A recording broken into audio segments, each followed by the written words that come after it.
Hi friends, நான் தான் உங்களுக்கு சந்திரன். இன்றைக்கி நம்ம எதை பற்றி பார்க்க போனால் மொபைல் வந்து ஹாட்ஸ்பாட் எப்படி செட் பண்ணுறது, ஓகேங்களா? ஹாட்ஸ்பாட்னு எதுக்காகன்னு பார்த்தீங்கன்னா, நம்ம மொபைல்லேருந்து மற்ற அதர் மொபைல் வந்து நெட் யூஸ் பண்ணுறதுக்காக பயன்படுத்துறது. பர்சனல் ஹாட்ஸ்பாட் கிளிக் பண்ணிவிட்டு இப்போ ஹாட்ஸ்பாட் ஆன் பண்ணுங்க. ஆன் பண்ணுறதுக்கு முன்னாடி நம்ம ஒரு நேமும் பாஸ்வேர்டும் எப்படி செட் பண்ணலாம், மற்றவங்க யூஸ் பண்ணக்கூடாதுன்றதுக்காக எப்படி செட் பண்ணலான்னு பார்த்தீங்கன்னா, பர்சனல் ஹாட்ஸ்பாட் செட்டிங்ஸ்னுக்குள்ள அதை கிளிக் பண்ணிவிட்டு நேம் கேட்கும். உங்களுக்கு என்ன நேம் பிடிக்குமோ அந்த நேம் வந்து டைப் பண்ணிக்கங்க, ஓகேங்களா?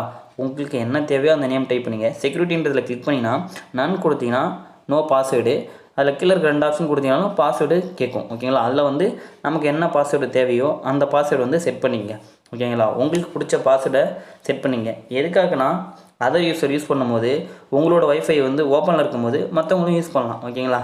அதுவே நீங்கள் மற்றவங்க யூஸ் பண்ணக்கூடாது, நம்ம பாஸ்வேர்டு தெரிஞ்சவங்க மட்டும் யூஸ் பண்ணன்றதுக்காக பாஸ்வேர்டு செட் பண்ணிக்கலாம். இப்போ செட் பண்ணி ஓகே ஆயிடுச்சு, ஓகேங்களா? இவ்வளோ தான். ஹாட்ஸ்பாட் வந்து செட் பண்ணிடுச்சு, பாஸ்வேர்டும் இதுவும் செட் பண்ணிவிட்டு ஆன் பண்ணுறது இப்படி தான் ஆன் பண்ணுவோம். நெட்டை ஆன் பண்ணிவிட்டு மற்ற மொபைலில் காமிச்சின்னா நம்மளோட டிவைஸ் நேம் காட்டும்.